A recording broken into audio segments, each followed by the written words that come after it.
Hai, ketemu lagi di channel YouTube Belajar Bonsai bersama saya Isna ini. Kali ini saya di Melati Aji Garden bersama Pak Gandung. Nah, beliau ini senior bonsai di Jogja, pembudidaya, pecinta tanaman hias juga. Khususnya apa? Atau banyak juga? Banyak. Banyak tanaman hias. Pada umumnya tanaman saya suka sih. Oke. Nah, nanti kita ngobrol-ngobrol sama beliau. Nanti kita lihat koleksinya juga, apa aja yang ada di kebunnya, dan kita ngobrol-ngobrol tentang budidaya bahan bonsai.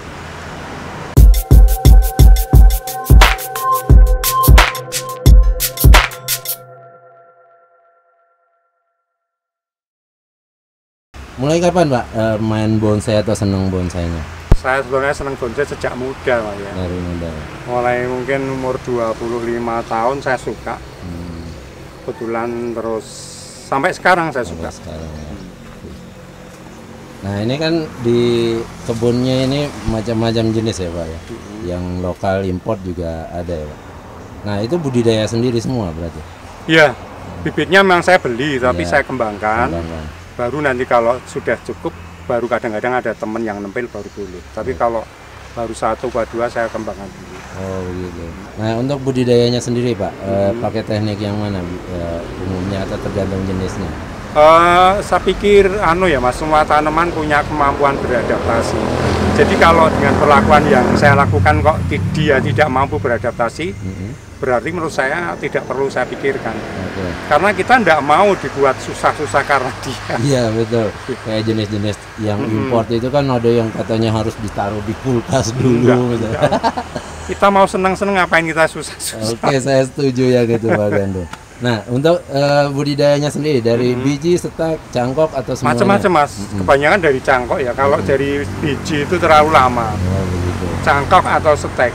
Jadi kalau yang bisa di stek ya stek, kalau yang harus dicangkok ya cangkok Mas. Oke.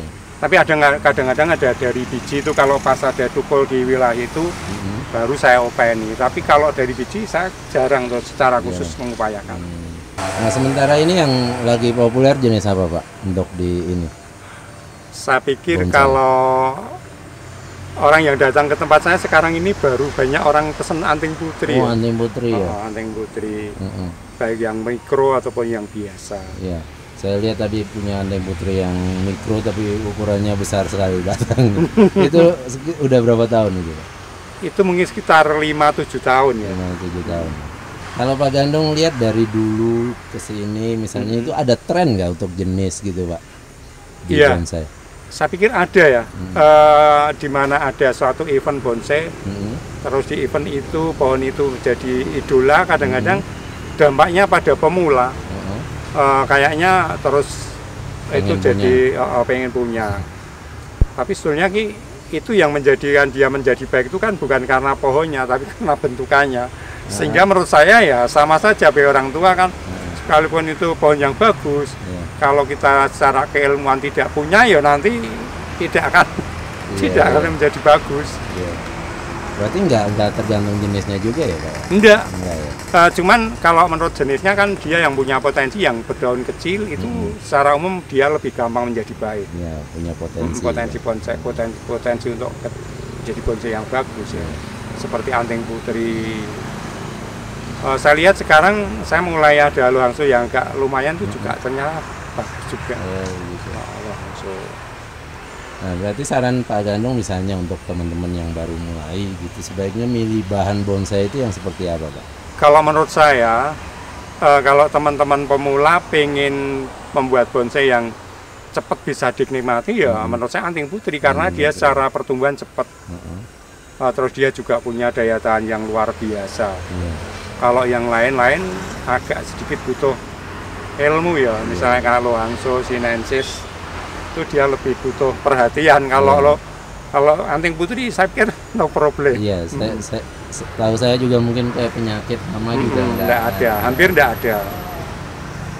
Nah, itu tadi saya lihat Pak Gandung nyangkok model susun seperti itu, nanti bisa dijelasin Pak? Oh bisa. Oke, coba kita lihat yang tapi hampir semua juga model seperti itu Pak Gandung. Saya pernah lakukan begitu. Oke, kita lihat Pak. Rata-rata kalau bisa dicangkok berantai pun bisa. Oke, coba kita lihat dari dekat. Oke, Pak Gandung. Nah, ini untuk jenis anting putri ini ya, yang di depan. Itu cangkok seperti ini untuk anting putri nggak masalah ya? Nggak masalah. Rata-rata nggak masalah. Semua yang bisa dicangkok bisa diperlakukan begini. Cuman kadang-kadang tumbuh akarnya itu nggak bersamaan. Oh, nggak bersamaan. Nah, kalau yang atas tumbuh nanti kita potong. Oh. Tapi kadang-kadang kalau kita agak sabar dipotong semua ya bisa. Cuman kalau kita keburu ya pilih yang ada akarnya aja. Oh, gitu. Oke, yang ini untuk jenis Sianji ya, Pak? Iya, Sianji. Cangkok bersusun juga. Bisa.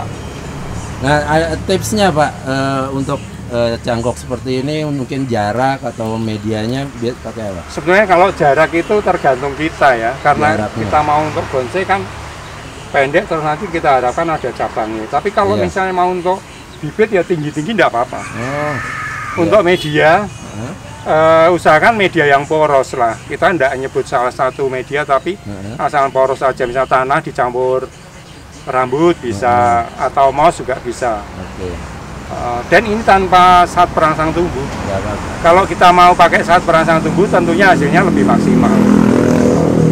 Nah, jadi itu kita nyangkok nggak perlu ada tunas di atasnya gitu ya, Pak? Oh, kalau gini enggak. Kalau pohon yang gampang enggak, ini nanti akan dengan bertumbuhnya dengan waktu, karena ini nutrisi yang ke sini terstop, tadi akan tumbuh ini, ya kan? Oh, nanti memaksa malah. Iya, ini iya. Memaksa tumbuh. Jadi tumbuh, terangsang untuk tumbuh. Berarti untuk Sianji, anting putri masih bisa, nggak perlu ada tunas gitu? Nggak ada, bisa. Jenis lain mungkin yang... Oh, mungkin kalau seperti Sinensis nggak bisa, Mas. Kita harus ada cabang di bawah. Oke, yang ini Sinensis ya, Pak? Iya, ada cabang. Ada cabang, ada tunas di bawah. Ini kan nanti dengan ini dengan ini. Nah, ini di cangkok itu memang nanti cabang itu mau dibuang atau memang ini untuk indukan aja, Pak? Nah, ini kadang-kadang kalau yang begini kadang saya jual, tapi kadang ada yang gede itu indukan. Jadi nanti diharapkan ini nanti bisa leadernya, terus ini dicangkok lagi. Nah, maksud saya yang indukan yang dicangkok sekarang ini, Pak, yang lagi dicangkok ini memang indukan atau memang itu akan dipotong? Oh, ini Mas, mau untuk di samping untuk indukan, dia juga treatment mau dibentuk bonsai. Mau dibentuk, berarti itu kemungkinan yang dicangkok nggak dipakai. Nggak dipakai, gitu. Oke, daripada dipotong. Iya, daripada dibuang sayang. Sayang. Sayang. Mending dicangkok. Iya, jadi semaksimal mungkin kita manfaatkan. Oke, ini untuk lohansung bisa ini cangkok beruntung ini juga. Sudah kelihatan akar. Ini akar. Ini akar. Iya. Nah, untuk lohansung misalnya seperti ini, biasanya yang tumbuh akar duluan yang atas atau yang bawah, Pak? Segala kemungkinan bisa terjadi. Jadi saya tidak bisa ngambil kesimpulan yang atas atau yang bawah. Kadang ada yang di atas, ada yang di bawah. Jadi saya tidak bisa memberikan satu kepastian. Jadi yang kelihatan akarnya banyak kita potong dulu aja. Nah, untuk lohansung perlu ada tunas di atasnya atau cabang? Iya, ini harus ada ini ya. Harus ada cabang ya. Kalau enggak berani saya. Enggak berani. Enggak berani. Oke. Selain dengan cara cangkok tadi kan Pak Gandung juga nyetek ya, Pak, untuk jenis-jenis tertentu gitu ya. Nah, biasanya jenis apa aja, Pak, yang di setek gitu? Atau biasanya kalau yang bisa dicangkok, biasanya bisa di setek. Jadi dicangkok, kalau saya mau motong dari cangkokan Sinensis, dia kan karena akarnya sedikit kan, kalau kita ingin panjang tidak kuat. Jadi untuk mengurangi penguapan, sehingga saya setek begini. Oh, langsung setek pucuk ya, Pak? Setek pucuk. Setek pucuk, ditumpuk nggak masalah? Nggak masalah. Jadi satu pot itu bisa koloni banyak. Terus nanti kita taruh di tempat yang sejuk. Kalau nanti dia sudah tumbuh, baru kita soliter begini. Dipisah baru dipisah. Polybag masing-masing. Kalau untuk Sinensis seperti ini biasanya butuh berapa lama, Pak? Muncul akar? Kalau Sinensis agak lama, mungkin sampai 2-3 bulan ya. Kalau anting putri mungkin lebih cepat, tapi kalau ini lebih lama. Lohansung juga lama. Nah, yang dari biji ada contoh punya? Kalau yang dari biji apa? Anting putri? Saya lihat buahnya juga lagi banyak di kebun. Kalau anting putri dari biji, ini masih. Oke, kita lihat. Oke, jadi ini contoh yang dari biji. Ini yang pertanyaan dari biji ya. Nah, yang ini umur sekitar berapa ini? Ini umur sekitar 3-4 bulan. 3-4 bulan. Kadang-kadang teman-teman mulai senang yang begini. Yang dari biji? Ada alasan khususnya?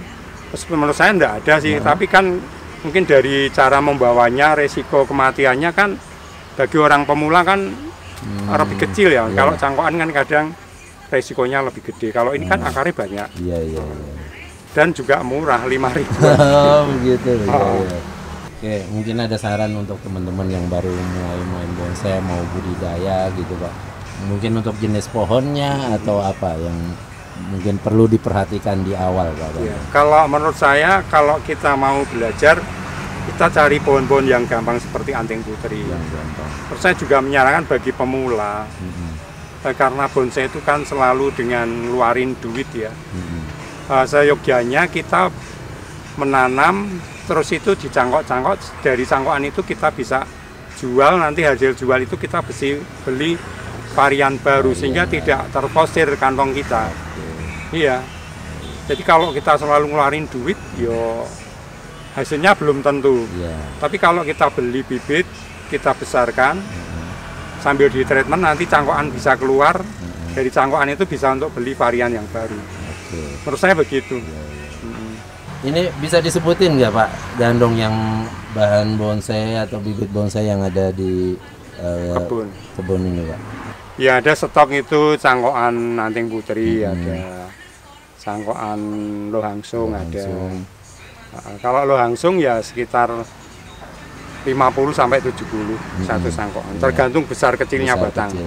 Untuk anting putri? Anting putri ya mulai dari 20 sampai 50 ada, tergantung besar batang diameternya. Sinensis?